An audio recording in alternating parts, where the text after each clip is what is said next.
Plastic रिसायकलिंगची information मोबाईलच्या स्क्रीनवर सुद्धा मिळते, पण स्किल मिळवायचं असेल तर प्रत्यक्ष कामच करायला लागतं. आणि याच उद्देशाने मी प्लास्टिक रिसायकलिंग ट्रेनिंग वर्कशॉप सुरू केलंय. या वर्कशॉपला अपेक्षेपेक्षाही उत्तम प्रतिसाद मिळाला आणि आज आपल्या पहिल्या बॅचचा पहिला टप्पा म्हणजेच पहिले 3 दिवस यशस्वीपणे पूर्ण झालेले आहेत. या पहिल्या 3 दिवसात कोल्हापूर, नाशिक, सोलापूर आणि पुणे जिल्ह्यातून आलेल्या प्रशिक्षणार्थींना प्लास्टिक रिसायकलिंग व्यवसायातील आवश्यक गोष्टी प्रत्यक्ष करून शिकवल्या. सुरुवात प्लास्टिक ग्रेडची ओळख करून देण्यापासून झाली.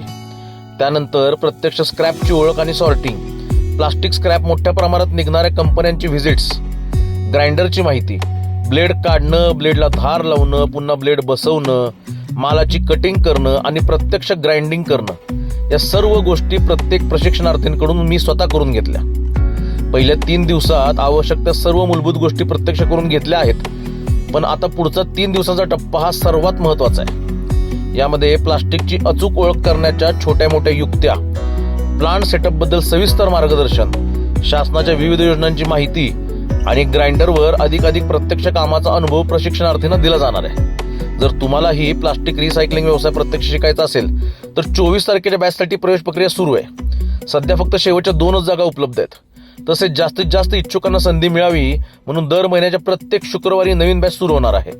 तुमची जागा निश्चित करण्यासाठी लवकरात लवकर रजिस्ट्रेशन करा. चला भेटूया ट्रेनिंग वर्कशॉपमध्ये. धन्यवाद.